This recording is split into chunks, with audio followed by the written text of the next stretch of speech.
자꾸 나보고 정신병자라고 했다. 무슨 말만 하면 또 정신병 도졌네, 정신병자야 하면서 화를 냈다. 결혼을 하고 나니 빚이 생겼다. 내가 모아뒀던 돈은 결혼 준비에 쓰고 남는 게 없었다. 신혼여행을 다녀와서 보니 남편은 빚이 2천만 원. 당시 근처 소형 아파트는 2,500만 원이면 살 수 있었다. 살면서 돈을 빌려보거나 빚을 져본 적이 없는 나로서는 상상도 못했던 일이었다. 친구들 중에는 결혼하기 전에 남편이 총각 시절 빚을 진 사람들이 있었다.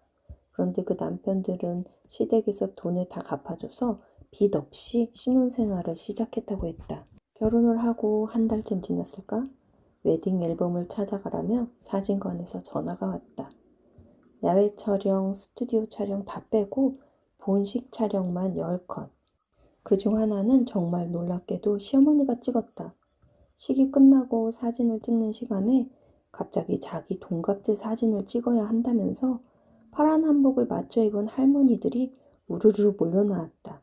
그때 찍은 사진이 10쪽짜리 앨범 2쪽을 차지하고 있었다. 이혼을 하고 물건을 정리하면서 그 앨범은 미련 없이 버렸다. 남편은 결혼하고 1년 반 동안 집에 월급을 한 푼도 가져다 주지 않았다. 일요일에도 아침 먹고 일하러 간다며 나가서는 저녁에 들어왔는데 생활비는 가져오지 않았다. 웨딩 앨범을 찾을 돈이 없었다. 사진관에서는 계속 찾아가라며 전화가 왔다. 남편한테 이야기했다. 묵묵부답, 어쩌라는 말인가. 하는 수 없이 인근 아파트 단지에 과외 전단지를 붙였다. 인근이라고 해도 버스도 안 들어오는 시골 마을이라 걸어서 40분 정도 나가야 했지만 다행히 금방 과외 자리를 얻을 수 있었다. 일주일에 2번 그렇게 2달 과외를 하고 받은 돈으로 웨딩 앨범을 찾아왔다. 남은 돈은 시부모님 용돈을 드리고 나는 다시 빈털터리가 됐다. 그래도 과외를 늘리면 내가 쓸 용돈도 생기고 답답한 시댁에서 공식적으로 허용되는 외출을 할 수 있어 괜찮았다. 어느 날 남편이 갑자기 과외를 그만두라고 했다. 저녁에 나가는 며느리가 못마땅한 시어머니가 집에 얌전히 있다가 아이나 가지라며 과외를 그만하는 게 좋겠다고 한다고. 이거 그만두면 평생 나에게 돈 벌라 소리 말라며 다짐을 받고 과외를 그만두었다. 택배가 오면 시어머니는 꼭 뭐냐고 물었다. 화장품이나 내 옷이라도 오는 날에는 그렇게 눈치가 보였다.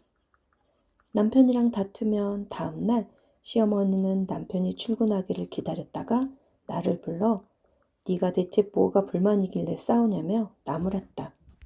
부부싸움도 시어머니에게 시시콜콜 이야기를 해야 하는가? 개인 사생활이라는 게 없었다. 눈치 안 보고 내 맘대로 할 수 있는 것은 숨 쉬는 거? 유배 생활이 따로 없었다. 남편에게는 결혼 전에 몰랐던 몹쓸 버릇이 3가지가 있었다. 물건을 집어 던지는 것, 욕을 하는 것, 그리고 멀쩡한 사람한테 정신병자라고 하는 것. 남편은 퇴근하고 집에 와서 저녁을 먹으면 항상 스타크래프트 중계방송만 봤다. 스트레스가 많았고 해소할 수도 없었고 예민한 차에 스타크래프트 괴물 소리가 너무 거슬렸다. TV 그만 보고 나랑 이야기하자고 한마디 했더니 남편은 바로 TV 리모컨을 거실 창문 너머로 던졌다. 또 어떤 날은 선풍기를 창문 밖으로 내던졌다. 그렇게 해먹은 선풍기가 3대. 참고 있을 수만 없어서 하루는 내가 먼저 TV 물건을 손으로 싹 쓸어 바닥에 떨어뜨렸다. 그 중에 아끼던 미피 사기 저금통이 있었다. 그것이 바닥에 떨어져서 깨지면서 안에 있던 동전이 바닥에 다 흐트러졌다. 남편 보고 치우라며 그대로 놓고 방으로 들어가 버렸다. 아침에 나와보니 남편이 거실을 싹 치워놨고 물건을 창문 밖으로 던지는 버릇을 그렇게 고쳤다. 싸울 때 남편은 항상 18, 욕을 했다.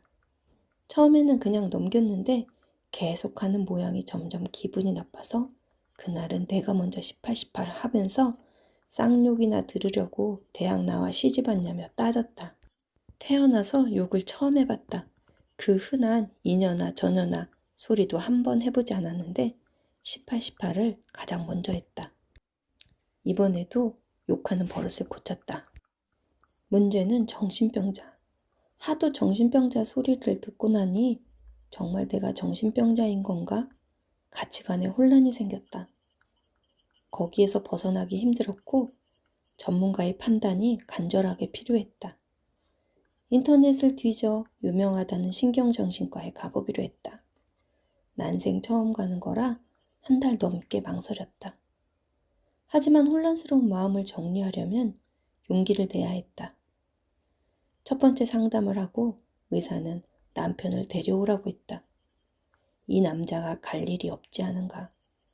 아니나 다를까 집에 와서 병원에 같이 가야 한다니 너나 다니라며 완강히 거부했다. 나 혼자 두 번째 상담을 갔다. 의사가 남편을 꼭 데려와야 한다고 했다. 간신히 설득시켜 세 번째 상담에는 남편과 함께 갔다. 의사는 나더러 밖에서 기다리라며 남편과 둘이 상담을 진행했다. 나와 상담할 때보다 두세 배, 훨씬 더 많은 시간이 걸렸다. 진료실을 나오는 남편의 표정이 좋지 않았고 의사가 무슨 말을 했는지 남편은 말해주지 않았다. 한참 지나서 남편은 화를 내며 의사가 90% 이상 남편의 잘못이라고 했다고 돌팔이라고 했다. 이렇게 해서 이후에 정신병자 소리는 안 듣게 되었다. 산 넘어 산이라고 이 세 가지를 고쳤는데 또 문제들이 생겨났다. 말다툼을 하는 날에는 부모님에게 분가하겠다고 하러 간다며 문 밖으로 나가려고 했다. 그때마다 나는 다툼을 멈추고 남편을 막아서야 했다. 그날도 다투다가 또 자기 부모에게 분가하겠다고 말하겠다며 으름장을 놓았다. 이번에는 나도 눈 하나 까딱하지 않았다. 잘됐다. 분가하면 나야 편하고 너무 좋으니까 제발 가서 분가 좀 하게 잘 말하고 오라며 떠밀었다. 그 소리도 이제 쏙 들어갔다. 한 번은 또 나 때문에 자기는 항상 퇴근하고 집에 오느라 친구들도 못 만나고 사는 게 재미없다며 마치 내 잘못인 양 나를 타박했다. 기가 막혔다. 나는 내 부모도 아닌데 삼시세끼 챙겨가며 이 총구석에서 외출도 못하고 친구도 못 오고 친정도 못 가는데 너는 네 부모 모시고 살겠다면서 희생하는 거 하나 없이 하고 싶은 대로 살려고만 하냐. 무슨 도둑놈 심보 아니냐. 사람이 얻는 게 있으면 내주는 게 있는데 당연한 거 아니냐고 따졌다. 그 불평도 쏙 들어갔다. 지금 돌이켜보면 이제야 어떤 사람인지 객관적으로 보인다. 나보다 4살이나 많았지만 정서적으로 독립하지 못한 나이만 많은 어린아이. 2달 연애하고 상견례를 하고 결혼식 날을 잡았다. 남편은 2달 동안 하루도 빠짐없이 찾아와 결혼하자고 졸랐다. 그걸 보고 언니는 4살이나 차이 나는 남자가 그러기에 쉽지 않다고 나에게 말했다. 연애하는 동안 나를 섭섭하게 한 적도 있었지만 싸우지 않고 그냥 넘겼다. 그 당시엔 4살 차이가 너무 커 보였고 남편을 대하기가 어려워 반말 한번 해보지 않았다. 결혼 생활은 시작부터 고단했다. 정둘 곳, 마음둘 곳이 없었다. 남편은 출근 시간은 아침 9시. 하지만 새벽 6시부터 일어나 밥을 해야 했다. 시골 촌동네 가장 젊은 사람이 50대 후반. 내 나이 25살. 동네에서 사람을 사귈 수도 없었고 담소를 나눌 대상도 없었다. 손님이라고는 남편 친구들만 들락거렸는데 함께 이야기를 나누다가 밤이라도 새면 나는 한숨도 못 자고 아침을 하러 가고 남편은 잠자러 방으로 들어갔다. 그렇게 인생에서 다시 못 올 나의 20대가 지나갔다.